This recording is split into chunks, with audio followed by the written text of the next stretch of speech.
El portal Aristegui Noticias publicó un audio de una supuesta reunión entre 3 personas. Una de ellas sería el contraalmirante asesinado Fernando Rubén Guerrero Alcántar. Otro sería el entonces secretario de la Marina, José Rafael Ojeda. Un encuentro que habría sucedido en 2024.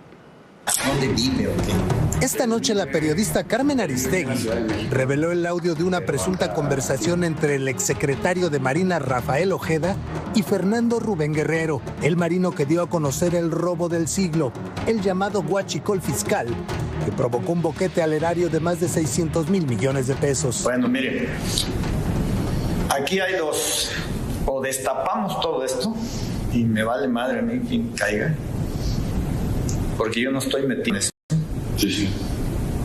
O tratamos de cerrarlo aquí nosotros con el cambio de toda esta bola de cabrones, mandarlos a otros lugares. Lo que sí quiero es que eso que te dijo a ti me lo haga usted por escrito y lo firma y me lo entrega a mí. Sí. Esta reunión hasta el momento no se sabe en dónde se llevó a cabo, pero de lo que sí hay certeza es que después de que se destapó esta cloaca, Fernando Rubén Guerrero fue asesinado. Esto fue el 10 de octubre de 2024. Se presume que por haber revelado nombres de más elementos inmiscuidos en el contrabando de combustible, entre ellos los sobrinos del mismo exsecretario de Marina del expresidente Andrés Manuel López Obrador. A ver, ¿usted recibía dinero? Sí. ¿Quién se lo daba? Miguel. ¿Quién? Miguel Ángel Solana Ruiz. ¿Quién es ese Miguel Ángel Solana? El capitán de corbeta retirado. Miguel Ángel Solana. ¿Y él cómo le hacía para tener ese dinero? ¿Cómo hacía él para tener ese dinero? Pues lo que se dedicaba a hacer era explotar comercialmente la banda. Hasta esta noche, la actual Secretaría de Marina no se ha pronunciado por la autenticidad de esta grabación. Daniel Sanjeado, Azteca Noticias.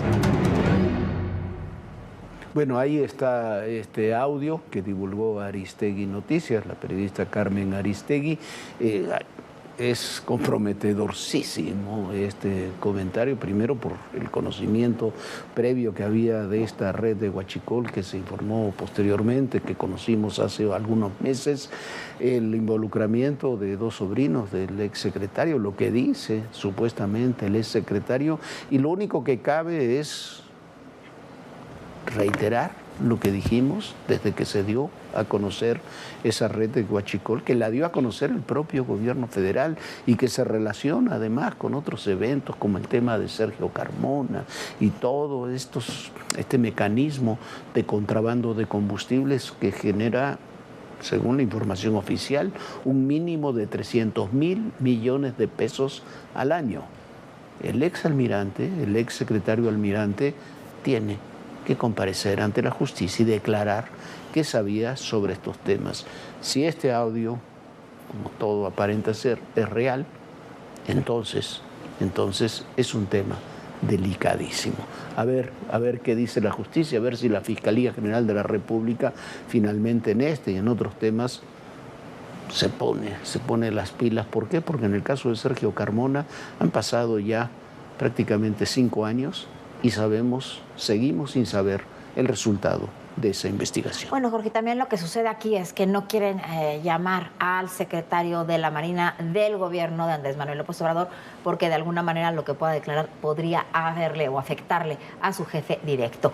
Y después de pasar 4 días atrincherado, Marx Arriaga dejó su oficina. Lo hizo luego de recibir el oficio de su despido. Lo cierto es que en estas horas trascendió lo que realmente detonó su salida de la SEP.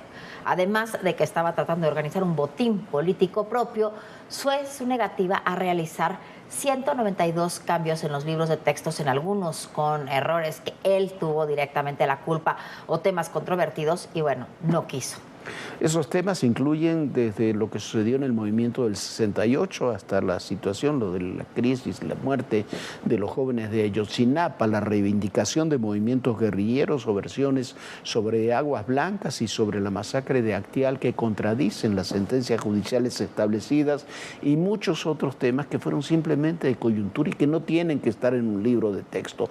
Pero también hubo cambios por errores, como la fecha de nacimiento de Benito Juárez, manos con 6 dedos, mucho más. Pero el tema central de este debate es, además de que fue un distractor de otros temas que estaban en la mesa y que siguen estando en la mesa, el tema central de las divergencias que sí existen es ideológico.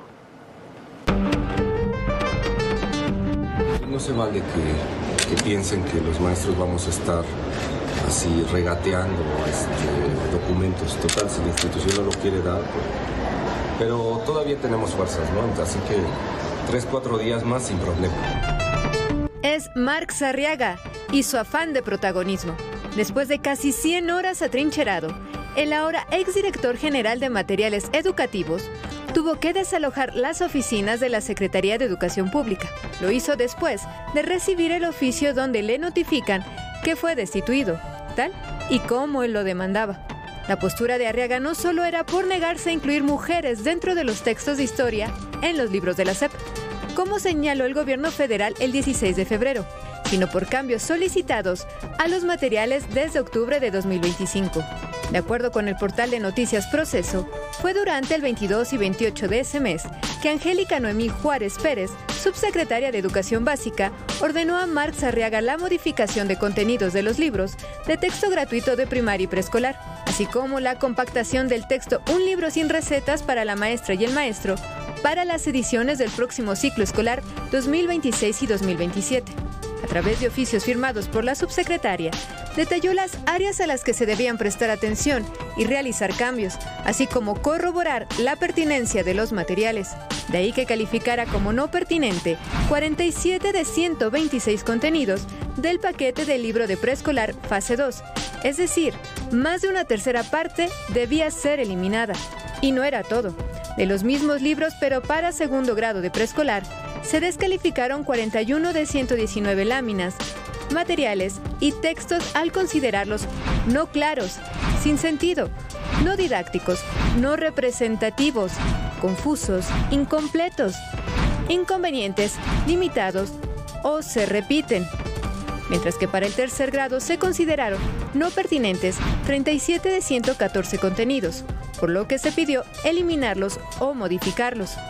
En cuanto a los libros para la maestra y el maestro de preescolar, se pidió eliminar 67 de los contenidos. Lo mismo sucedió para los libros de primaria. Marx Arriaga se negó y justificó la imposición de ideología en los libros de texto para convertir la educación pública en adoctrinamiento. El 3, 6 y 7 de noviembre, el exdirector de Materiales Educativos dio respuesta a la SEP y aseguró que algunas de las observaciones no se alineaban a la lógica pedagógica y el diseño integral de la familia de libros de texto gratuitos y con la nueva escuela mexicana. El desencuentro con Marx Arriaga era inevitable, así como lo que ha pasado con otros duros personajes del morenismo. Su proyecto solo buscó alinear la educación pública con los propósitos político-ideológicos de la 4T. La educación en México no puede esperar y tiene que recuperar el terreno perdido estos años. Uno de los temas en los que insisten es en el del caso Ayotzinapa. Esto es lo que dice el libro de primaria de sexto grado sobre el caso Ayotzinapa. Caso ocurrido en Iguala, Guerrero, en 2014. Es un crimen con la participación de las fuerzas del Estado. La noche del 26 de septiembre de 2014, estudiantes de entre 17 y 25 años de edad de la Escuela Normal Rural Raúl Isidro Burgos, en la localidad de Ayotzinapa del estado de Guerrero, se organizaron para participar en la conmemoración del 2 de octubre de 1968. Por la noche, los estudiantes abordaron autobuses para trasladarse a la ciudad de Iguala, pero fueron detenidos, atacados y privados de su libertad. Casi 10 años después, se investiga su paradero, aunque todo apunta a la conclusión de que fueron asesinados. Autoridades federales y estatales de los más altos mandos entorpecieron las investigaciones sobre las personas muertas, heridas y los 43 estudiantes desaparecidos aquella noche de Iguala. Este caso representa uno de los hechos violentos más trágicos dentro de la historia contemporánea de México. Ninguna violación a los derechos humanos debe ignorarse. Los casos de violencia de Estado son más difíciles de demostrar y sobre todo de resolver para que se haga justicia a las víctimas. Es por ello que todos los ciudadanos deben promover una cultura de respeto a las leyes, exigir que las instituciones se respeten y se pongan al servicio de la ciudadanía y no de grupos políticos que las emplean de forma arbitraria. Y bueno, y esto es lo que dijo Marx Arriaga sobre los cambios que le pidieron hacer, entre ellos del caso Ayotzinapa. Justo todos esos libros ahí que ven ahí tocan la cuestión de género, o sea, el tema de género está ahí. En realidad los oficios, como les compartí una copia, lo que mencionan de que quiere eliminar la subsecretaria es el tema de la Guerra Sucia, el 68, Ayotzinapa, esa fue la solicitud. Bueno, ahí en el libro de texto y lo que dice el señor Arriaga es, o culpa, dice que es un crimen de Estado, culpa a altas instituciones del Estado, indirectamente de lo que está hablando es del Ejército, porque eso es lo que han dicho. Este es uno de los puntos que aborda también Jesús Ramírez en su carta, lamentable carta en descargo sobre el libro Ni venganza ni perdón. Esto es lo que dice de mi persona y de un libro que hicimos que se llamó precisamente La noche de Iguala. Un periodista que defendió la verdad histórica del gobierno de Peña Nieto en el caso Ayotzinapa y que se ha distinguido por defender a su jefe, dueño de una televisora al que no le gusta pagar impuestos, defiende al conservadurismo y financia a la ultraderecha diario. Bueno, ahí está. Mire, hay dos cosas. Primero, que yo trabajo en esta empresa, sí, trabajo en esta empresa hace 20 años, respaldo, por supuesto, a mi jefe, a Ricardo Salinas, sí, por supuesto que lo he hecho, lo he dicho públicamente en infinidad de ocasiones. Pero en el caso Ayotzinapa, el libro La noche de Iguala es el libro más documentado que existe sobre lo que realmente ocurrió. Documentado a partir de información dura, de México y información dura de los Estados Unidos. Fuimos los primeros que publicamos ahí estos grabaciones de la DEA sobre integrantes de Guerreros Unidos que cuentan prácticamente lo que sucedió. Después, durante años, la Fiscalía Especial que se manejó al principio del gobierno de López Obrador y el ex subsecretario Alejandro Encinas construyeron una mentira con testimonios que sacaron de sicarios que estaban presos y algunos ya condenados por el caso Ayotzinapa. Le dieron la libertad a cambio de que testificaran en contra de militares para que argumentaran que había sido un crimen de Estado y que habían sido los militares los que habían matado a los jóvenes. Logramos entrar, cuando fueron detenidos estos militares, logramos entrar al campo militar número 1, a la prisión del campo militar número 1. Ahí entrevistamos al general José Rodríguez Pérez. Esto es lo que nos dijo. Y que usted ordenó matarlos. Sí, es una vileza lo que hicieron, una cobardía. Estoy aquí y sustentado por una persona, un testigo protegido que tienen ellos. Que además es un sicario que ustedes detuvieron. Así es, en efecto, y que ellos lo reconocen, ¿no? Lo reconocen que yo ahora que estoy en esta situación y me entero todo lo que hizo. O sea, les dice qué es lo que hizo y cómo lo hizo y quién más participó. O sea, él les está diciendo y él me está acusando a mí con nada. Mira, yo lo que espero, en primer lugar, de la sociedad, que no nos juzguen como lo hizo esta persona, que se enteren, que esperen al resultado jurídico que debe de existir, que nos avala la razón. Somos inocentes, discúlpame. No. Pero vamos a salir. La institución nos está apoyando. La institución lo apoyó. la defensa lo apoyó al general, el general ya está en libertad. El que se opuso terminantemente para hacer esta entrevista, incluso estábamos ahí dentro y entraban sus llamadas para tratar de impedirla, fue Jesús Ramírez, que en esa época era el director de comunicación de la presidencia. Esta entrevista se pudo hacer porque el general secretario, Luis Crescencio Sandoval, lo permitió. Dijo que tenía como dice el propio Rodríguez Pérez, tenía derecho el general a dar su versión. Hubo un fuertísimo enfrentamiento, ahí estaba el general Trevilla, el actual secretario, era el jefe del Estado Mayor Conjunto, el general Alejandro Ramos era el defensor, era el jurídico, perdón, de la defensa. Y todo eso se pudo hacer pese a la oposición de Jesús Ramírez sobre todo este tema. Lo cierto es que ya hay una sentencia judicial, ya hay una verdad histórica y el propio López Obrador, que hizo todo lo posible en su momento por torcer este tema, al final tuvo que reconocerlo. Asimismo le otorgué a Alejandro Encinas mi confianza para hacer acuerdos con quienes pudieran informar sobre el paradero de los muchachos. De esta forma pudimos avanzar, pues a cambio de detener la extradición a Estados Unidos de Abigail González Valencia, presunto miembro del cartel Jalisco Nueva Generación, uno de los miembros del grupo delictivo Guerreros Unidos, Gildardo López Astudillo, aceptó colaborar en calidad de testigo protegido y como resultado de su participación se logró identificar los restos de 2 de los muchachos desaparecidos. Cuando la OEA interviene desde el inicio, habla de que los responsables de la desaparición de los jóvenes habían sido autoridades locales, policías municipales. No se hablaba del ejército ni del gobierno federal.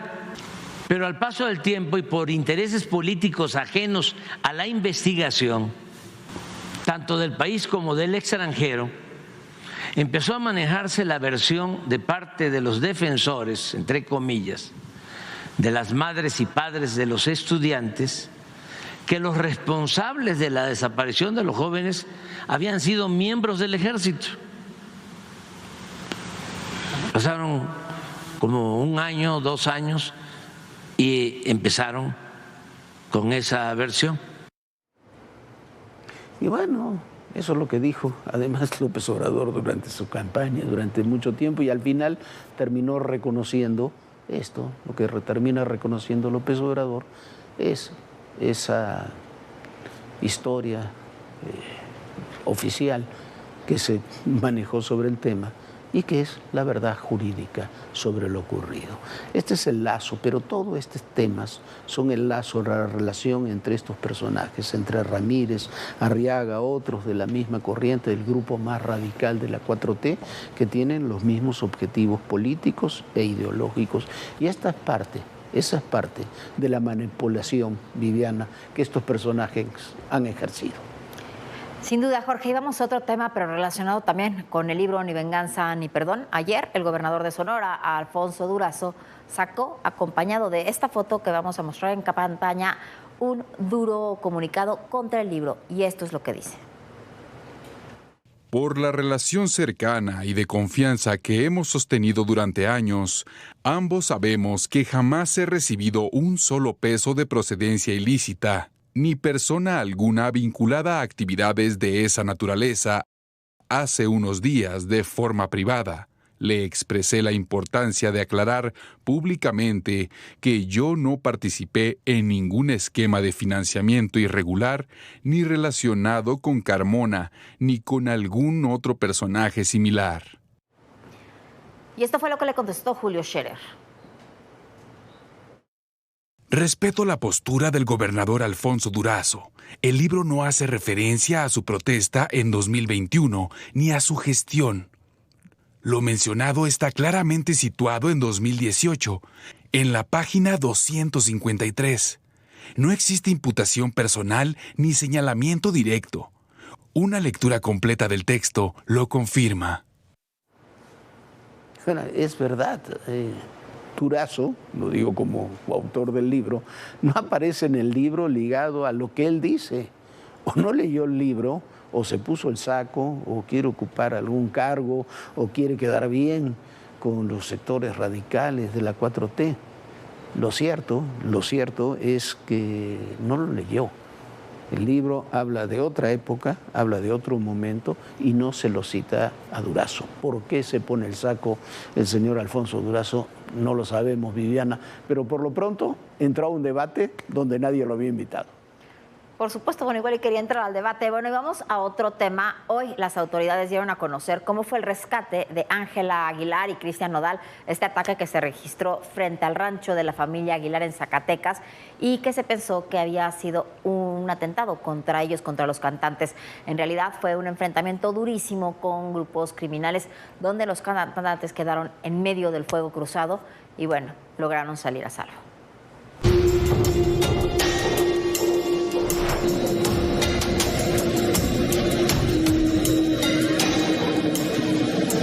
Son los instantes en que los cantantes Ángela Aguilar y Cristian Nodal fueron escoltados y trasladados de Zacatecas a la Ciudad de México. Van rodeados por elementos de la Guardia Nacional. La evacuación se realizó por vía terrestre hasta el aeropuerto local. Las imágenes, difundidas por el periodista Carlos Jiménez, son de la tarde del pasado jueves 12 de febrero, cuando los artistas quedaron en medio del fuego cruzado. Salían de su rancho conocido como El Soyate, propiedad de la familia Aguilar, cuando se encontraron con autos incendiados y el sonido de disparos. En el vehículo solo viajaban Ángela y Nodal, así como su equipo de seguridad. Ningún otro integrante directo de la familia Aguilar iba con ellos. De acuerdo con el reporte oficial, el aviso por parte de la familia se recibió a las 17:52 horas. Tras el inicio del enfrentamiento, la pareja se refugió en la residencia principal. De acuerdo con el fiscal de Zacatecas, no se trató de un ataque directo contra los cantantes. El funcionario explicó que en ese punto, fuerzas estatales detuvieron a 4 personas, entre ellas Flavio Alberto N., alias El Braca, señalado como jefe de plaza del cártel Jalisco en Tabasco y Zacatecas. La captura provocó una reacción de los delincuentes. No fue una agresión en contra de la familia Aguilar, ni mucho menos un intento de secuestro, como incluso algunos medios intentaron de mencionar, pero también con una información errónea. El secretario de Gobierno del Estado, Rodrigo Reyes Murguerza, reiteró que la agresión fue dirigida exclusivamente contra las fuerzas de reacción inmediata de Zacatecas y que ninguna persona ajena a la corporación policial resultó herida. El despliegue policial en la zona continuó horas después del enfrentamiento.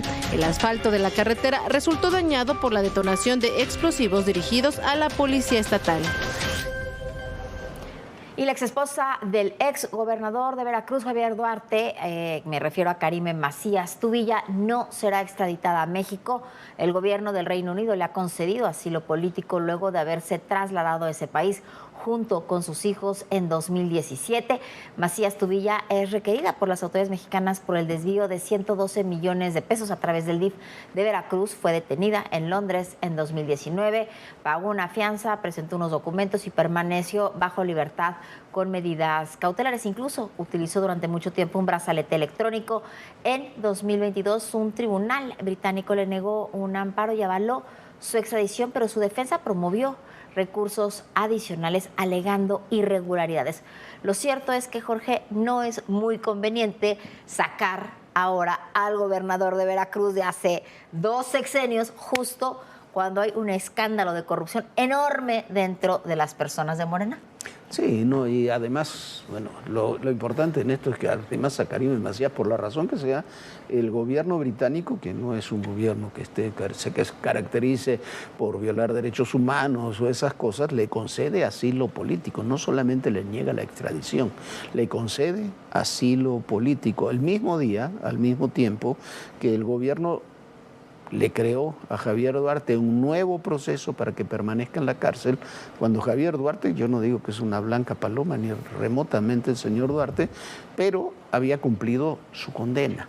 Eso es haberle creado un nuevo proceso, cuando había terminado su condena, es lo que genera la percepción y la decisión de Gran Bretaña de otorgarle el asilo político a su esposa. Son temas del pasado y ocurre al mismo tiempo que el que hace todo este proceso, que es el señor Alejandro Gertz, llega a Gran Bretaña como embajador. Pero bueno. Casualidades, ¿no, Jorge? Imagínense nada más, casualidades o coincidencias. Nosotros ya nos vamos. Muchísimas gracias por habernos acompañado y, por supuesto, lo esperamos mañana en punto de las 11 de la noche. Si no ha leído el libro completo, Ni venganza ni perdón, no se lo pierda. Hay muchísimas historias que valen tanto la pena y, bueno, no hay que quedarnos simplemente con lo que se comenta. Muchas gracias y, bueno, nos vemos mañana, Jorge, y felicidades por todo el éxito de este libro. Muchísimas gracias y recuerden, el poder en la política, todo, pero absolutamente todo es personal.